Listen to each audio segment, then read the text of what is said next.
Jonathan Gracia, running for Texas House District 37, the state legislature. Jonathan, tell the voters a little bit more about yourself. Sure. I've got over 25 years of public service experience, first starting at the city of Port Isabel doing economic development. I was picked up by Congressman Ortiz to work in Washington, D.C., not only as a legislative assistant, but also a special projects director.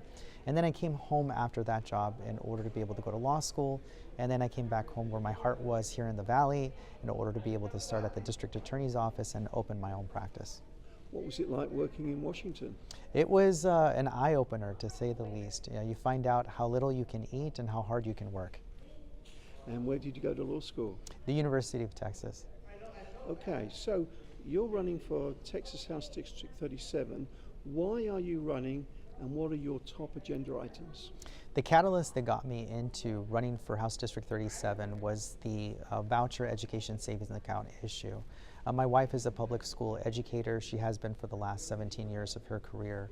And it was so important for me not only to show her the support that she deserved, but also all the educators across 37. Right now, public education is under attack by our Texas legislature, and it's not being funded properly. And that's one of the initiatives that I want to be able to take care of if I'm given the opportunity. So you're having lots of town hall meetings, house meetings, you're knocking on doors, you're talking to the voters. What are the big issues you're hearing from them? 5,000 doors knocked on so far. We started back in August of 23, 20 cities and over in District 37. So I've gotten a really good feel for what the district is talking about. The number one issue of all, as always, is always the economy. It's in the inflationary pressures that our families are feeling across the district and across the entire United States for that matter. The reality is that we need to be able to get those inflationary pressures under control. And separate and apart from that, we need to be able to support our small businesses here in the community in order for our fathers to be able to stay here, not only having to go up into West Texas to an oil field job. Then we're going to have the opportunity to be able to get that same job here in the district, and I want to be able to do that for them. Are there different issues depending on which part of the district you're meeting? Sure.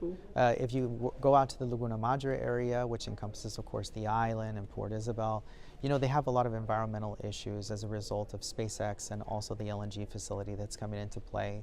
Those are big issues for that particular community.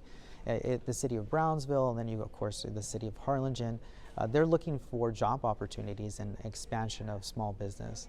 And so, yes, it's all encompassing. All of those issues, of course, touch certain areas, but those particular issues really, they resonate there in the Laguna Madre area and also in Harlingen. So let's go back to public education. We're doing this interview at the end of a Raise Your Hand Texas Candidates Forum. You were on the panel, you were one of the candidates here tonight, and I was struck by one of your remarks when you said public education is in crisis. Can you expand upon that? Why do you say that? Absolutely. This last legislative session, there was a $4 billion set aside that was supposed to be distributed across the entire state of Texas.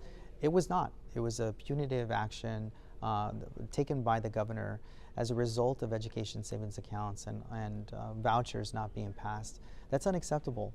We need to be able to show our educators across not only District 37 but the state of Texas that they're fully supported.